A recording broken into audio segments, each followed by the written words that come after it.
do this. I practiced, but she can do justice if I butcher it very badly. Nishesk? Yeah, perfect. Ukraine. And she studied and graduated from Lviv National Music Academy. We are thrilled that we have students from Ukraine, and I would like to especially thank our donors who made this relationship possible. When the war started, our school reached out to the students in Ukraine and Poland to see if they would be interested in continuing their studies for those students where their studies have been disrupted due to the nature of the war. And thankfully, these students responded back, and here they are. And today we have a special time where Anastasiia is going to introduce this wonderful composer from her own native country, as well as the poet. And I had an eye-revealing experience going through this material with her, and I hope that you also do the same. So if you would at this point, please do silence your phone so that it does not interfere with the lecture nor the music. And thank you again, and enjoy this lecture recital.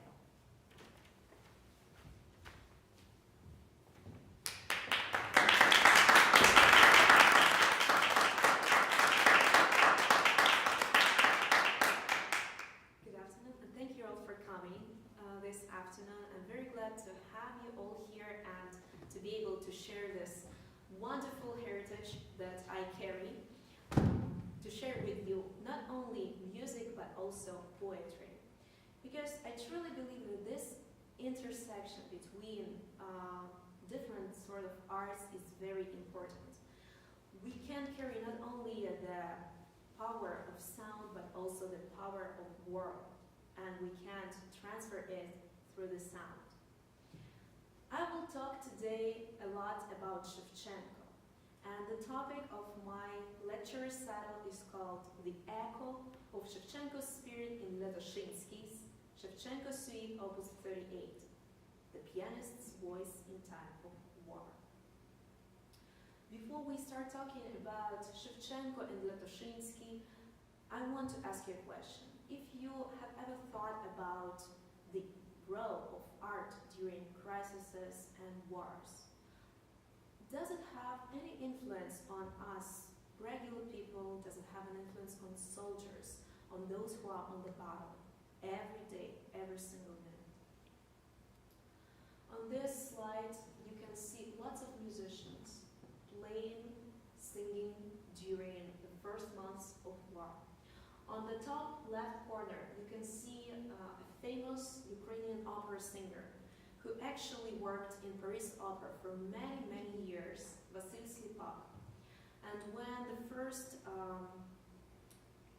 first crisis has happened in 2014, he came back to his beloved motherland to protect it.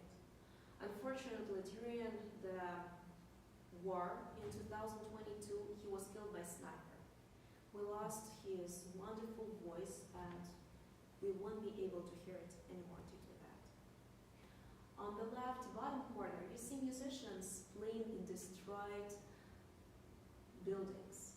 It became such a huge symbol, and a symbol of resistance, symbol of hope during the wartime.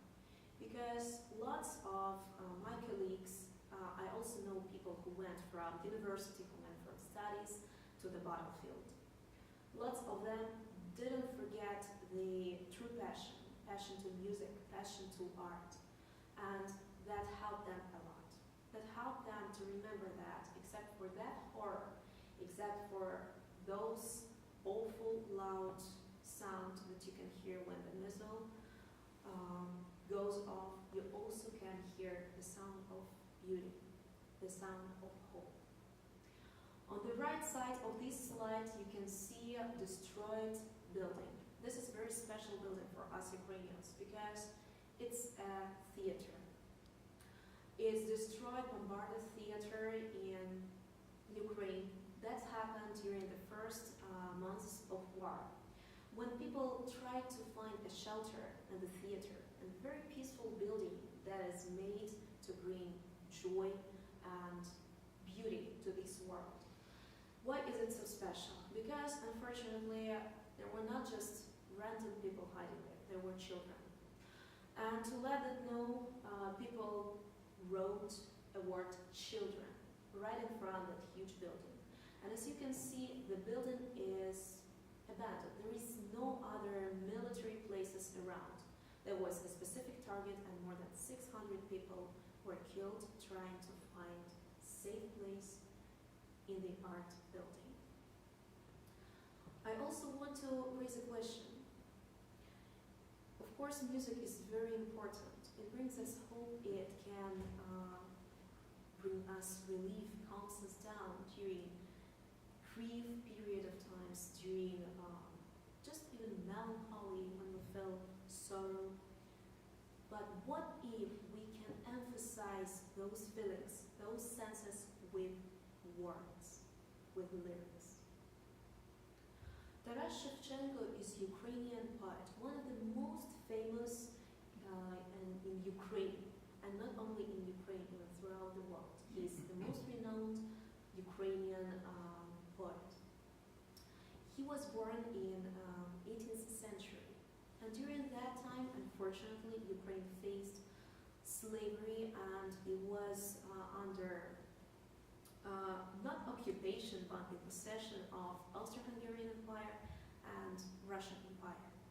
Slavery growed wide on both parts of Ukraine. Taras Shevchenko was born as a slave, but lucky to him, he was able to get freedom because of his art skills. He was a wonderful poet, he was a wonderful painter, and due to that, Russian artists found money to pay for his freedom to his owner. Because again, during that time, people were treated as animals. They could be sold, they could be punished, they could be killed, and no answer due to that. No one would care about Ukrainian soul. So can you imagine, at that time when Ukrainians was written as literally nothing, he wrote such words: "Redeem yourself, be human, or evil will befall you. Soon enough the enslaved will free themselves. A court will rise in judgment, and the Dnipro and the mountains will speak forth." Such words couldn't be said anymore during that time. People were killed for such words. And later on, during the Soviet Union, people were sent to Gulag, sent to prisons if they shared those lyrics, shared those words as a reminder that we are free, we are on our own land, and we will fight for it. We will fight for ourselves. Of course, such words would bring attention of musicians. And Ladushinsky is not an exception. He is actually a person that keeps this row of multiple musicians, multiple composers paying attention to Shevchenko's words. Even nowadays, during the war, those lyrics becomes motto, becomes slogans for us to remind ourselves. We went through 19th century, we got our freedom. We get rid of Soviet Union under us. We got our independence in 1991. We will fight for that. Here you can see a picture of Boris Ladushinsky. He was born in 1895 and passed away in 1968. So as you can imagine, the first half of 20th century was full of crises, wars, holocausts, hunger, all of that he faced. He was He got his education, his degrees in Kiev, the capital of Ukraine right now, and the capital of Ukrainian Republic at that time. But his teacher was from Russia, Reingold Glier, another famous composer. And of course, Reingold Glier encouraged his students to study late romantic works, referred them to Scriabin, Rachmaninoff. So Ladushinsky grew up learning that musical language. But, of course, his soul, his native motherland taught to him, and he faced Ukrainian songs a lot. He used them in his music, in his genre. I want to share a citation about his musical style to share with you how much he blends in his music. He started to form his musical style in 1910s. That included vivid expressiveness of musical expression and imagery rooted in interception and meditation. That's an important word, meditation. A bold approach to presenting musical material, a significant role of polyphony, when you can hear multiple musical lines at the same time. Rich metric rhythmic diversity and polyrhythm, increasing harmonic complexity. A deliberate move away from total sound music. As you might know, in 20th century, we got a period of experiments in any sort of art, not only in music, in art, in architecture, everywhere.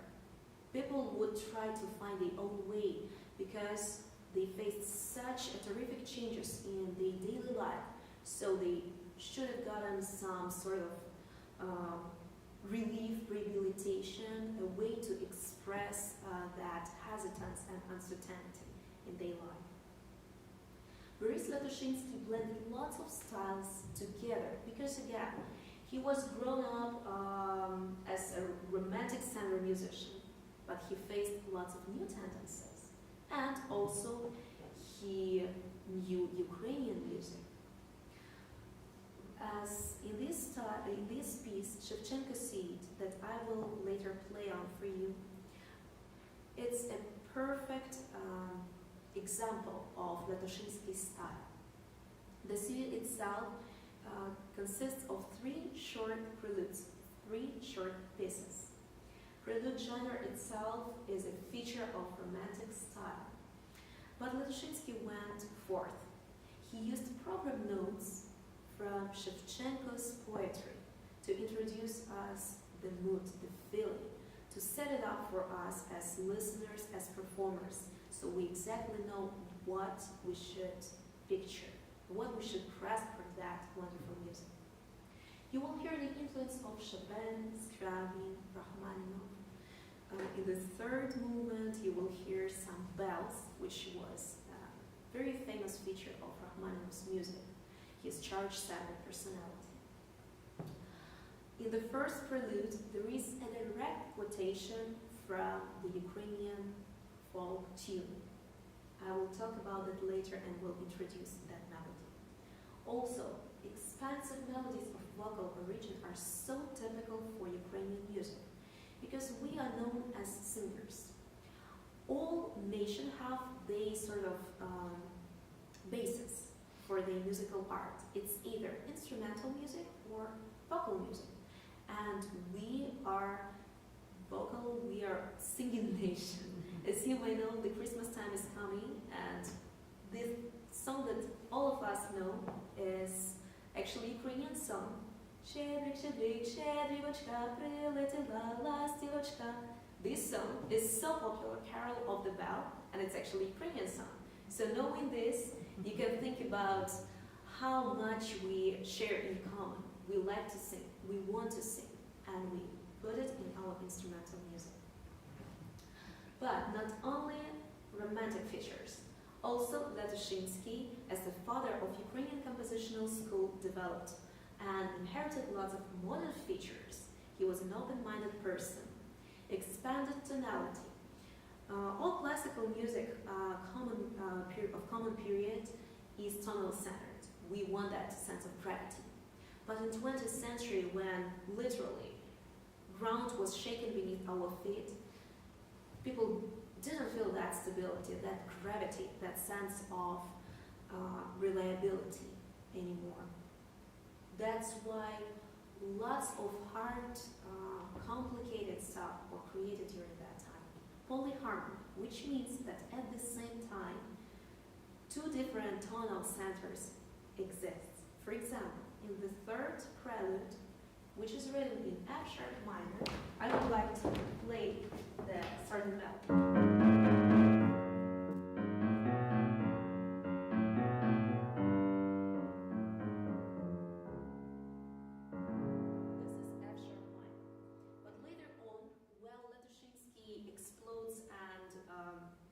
Investigate the beauty of the main melody. He put it in different tonality, A minor. So can you imagine hearing this at the same time?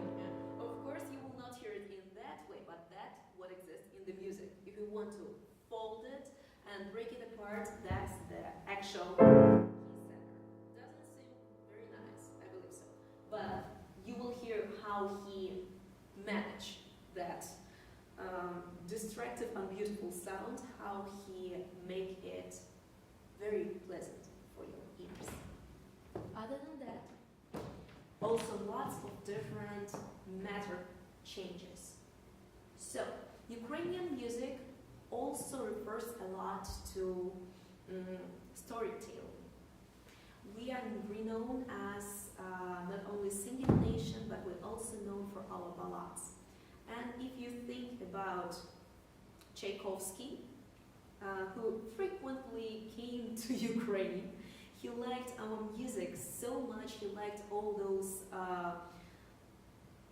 genres of poetry and prose, that he inherited something that is very well known as dumka. And this is a genre that is very rhapsodic. So again, you can think also about Liszt. We all very close neighbors. That's why we share something in common. We want to talk you through the story. And that's why we might change meter due to that, because words, in this case, became much more important than the simple line, those boundaries of standard metric system for us. We tell a story, and depending where it will flow us, how the flow is going, we will be very flexible with it. Other than that, symbolism in this genre and this cycle is extremely important.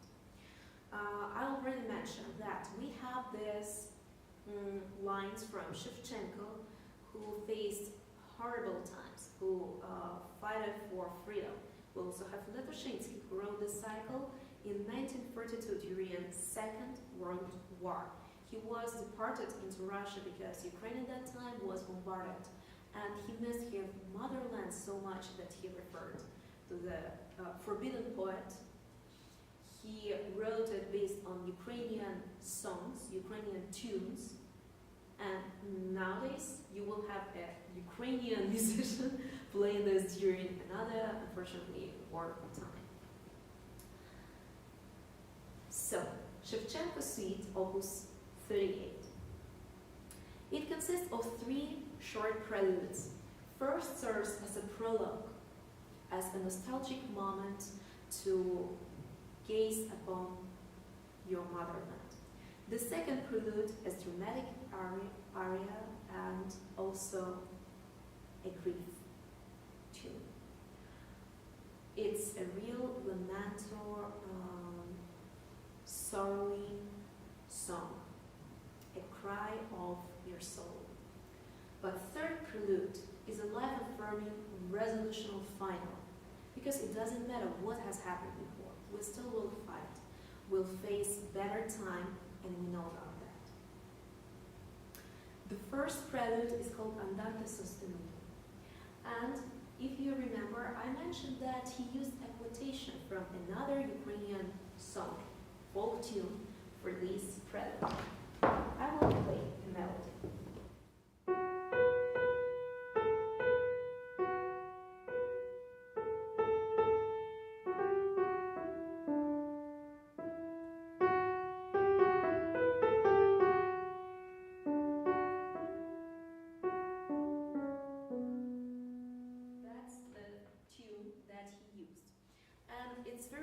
Because the initial tune is about another Ukrainian rebellions during the 17th century. We had lots of rebellions. And it calls for people to get freedom from mm, Polish nobility who denied us and refused us to have our own rights during that time. So quotation from 17th century, poetry from 19th century, music of 20th century played nowadays. Here you will hear the melody that Ladushinsky transports, almost without changes.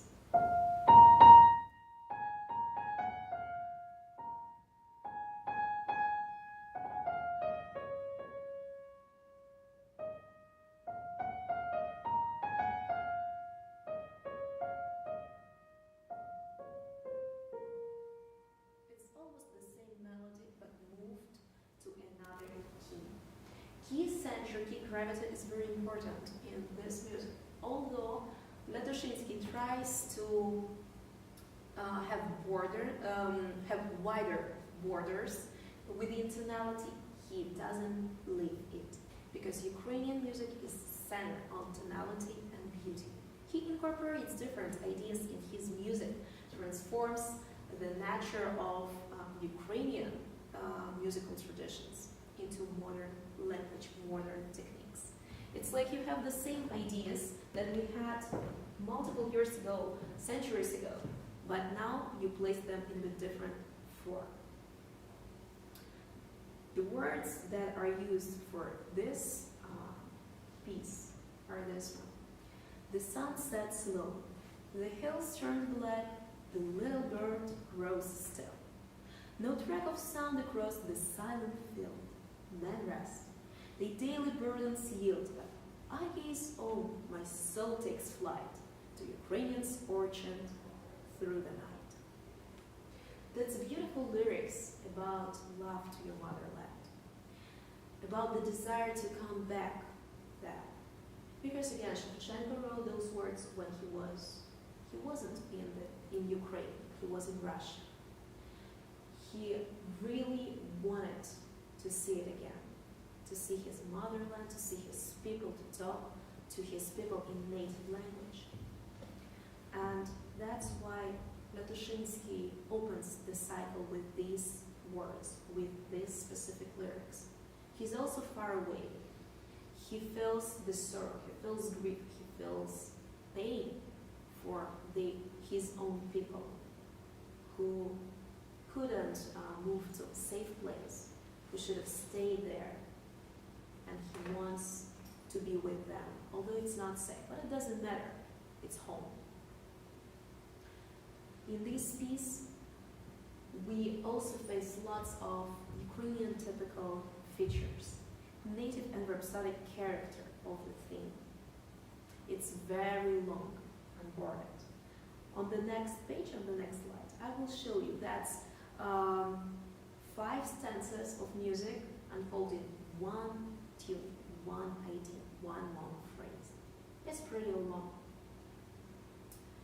Also, the flexibility of phrases is very important because again, it comes from the speaking perspectives, from singing perspectives. We need to be flexible with it. We need to follow words. Structural symbolism, the way that the melody unfolds, is also symbolic because it follows text. How he gazes on, how he wants to come back to his own land. At the beginning, the melody was so long, as I showed you, it took 5 stanzas. But on this page, in the middle of the piece, when he develops the music, he shortens it. He makes elements shorter, but still based on the main theme. If you remember, here it is changed. But the intonations are similar, and that walks through different pitches, but we still can recognize it.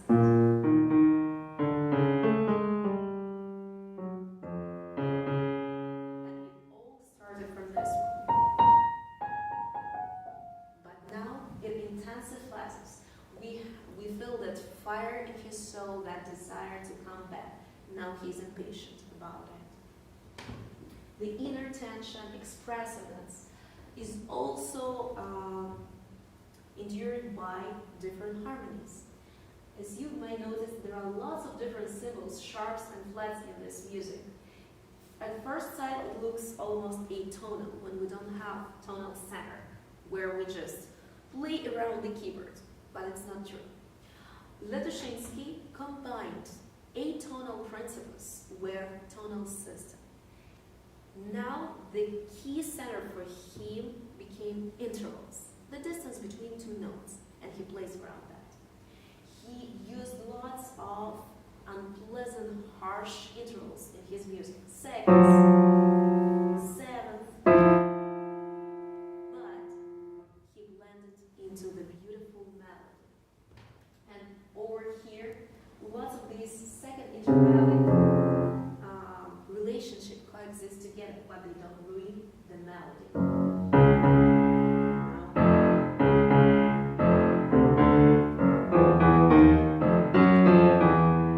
All those slight differences just intensify the initial melody.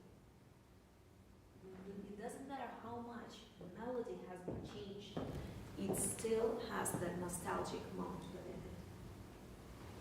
Second movement, Lento Tenebroso.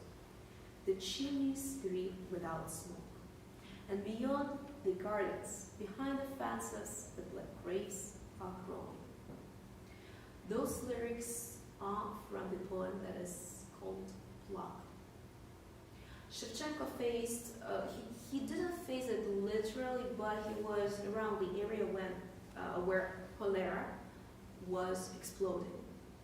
Massive pandemic at that time. And imagine, it's not like right now we have some cures, we can help ourselves, we can restrict it. No, lots of people died. And literally, villages, cities, small cities were totally empty, abandoned. That's what he heard about, that's what he faced. The same thing that Latoshinsky was hearing about during the war, when no one survived in the village. The same that we hear nowadays during the war. Some villages, some cities don't exist anymore, and unfortunately they will not exist after that. The prelude embodies tragic lyricism, mourning and desolation. It has a pedal point, repeated melody that again brings us back to that feeling that we are so small, we are so desperate in this world, there are powers above us that we just have to face, we just have to go through. We cannot do anything about that, except for doing our best to hope and to believe that it will be done one day. The epigraph is taken from this poem Plug, which is often regarded as prophetic. The movement presents death as loss and acceptance of one's place of origin. Performers should treat this as a personal requiem, with each dissonance serving as a model declaration rather than precious sorrow. We declare this feeling in the here. And this prelude is very difficult because a performer should feel it but not live through that. He should observe it from the side to be totally fair with those horrible things. The third prelude, Moderata con moto e sempre ben ritmico. Even in this title, ritmico, rhythm is emphasized. It's a march. It's a march, and lyrics support this idea. And on the earth, renewed and pure, no foe shall dwell, no tyrant reign. A son shall live, a mother's care endure, and humankind shall rise again. It's a hope. It's hope, and not only hope, but belief and knowledge. I would say it's a knowledge that everything will be good. No matter how long it will take, we will pass through that. We know that better life is coming. The piece unfolds within just 4 pages, and here you can see half of it. It consists of two parts, repeated parts, which grows from nothing, literally nothing, to the loudest fortissimo sound. And on the last page, you will hear, by the end of the piece, you will hear bells. It's a proclamation. It's a proclamation, and if you believe in God, that will remind you bells from church. The piece itself is very interesting. When I was talking about different tonal centers, I referred to this prelude, to the third prelude. It is based on two completely different melodies. Polymelodic, polyharmonic movement, very beautiful, but it starts with 4-measure march-like theme in the bass. And this march-like theme doesn't change throughout the whole piece.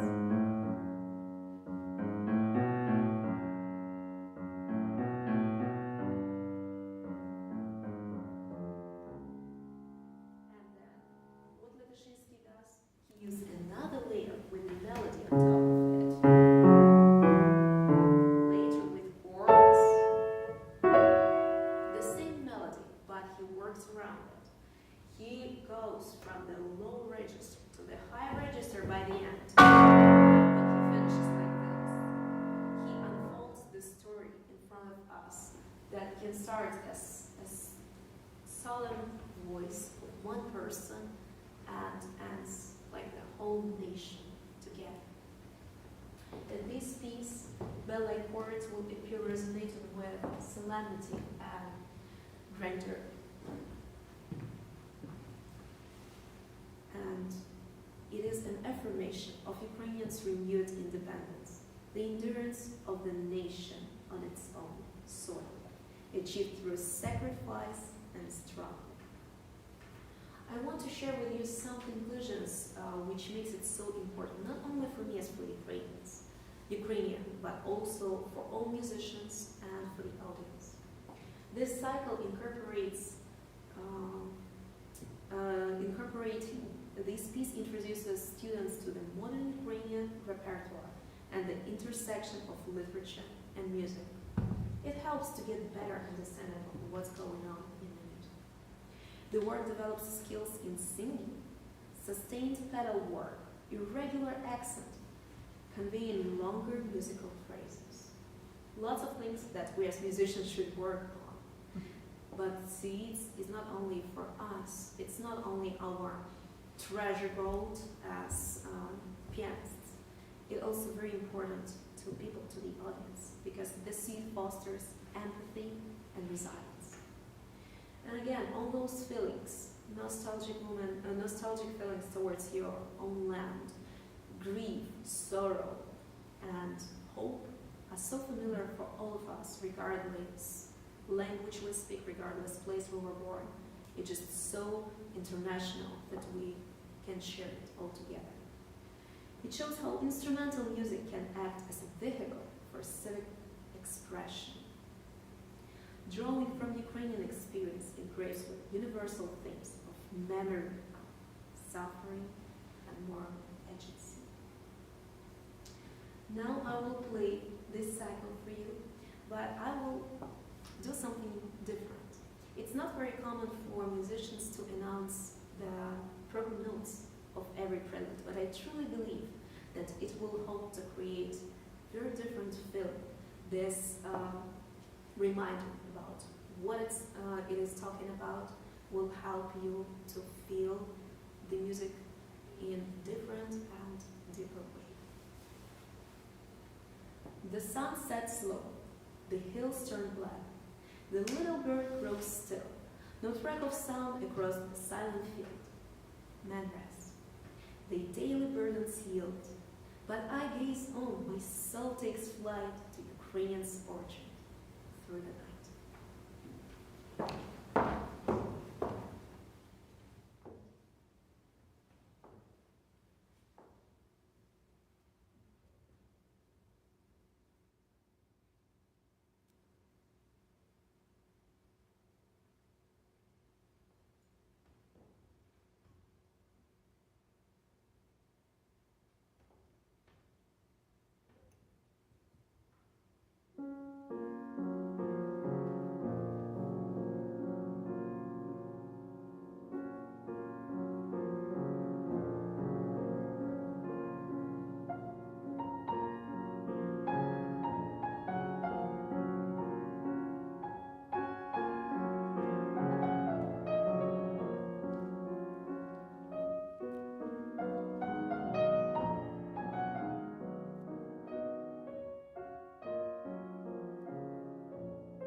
let grace flow.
On the earth, renewed and pure, no foe shall dwell, no tyrant reign. The sun shall live, and mother's care endure, and humankind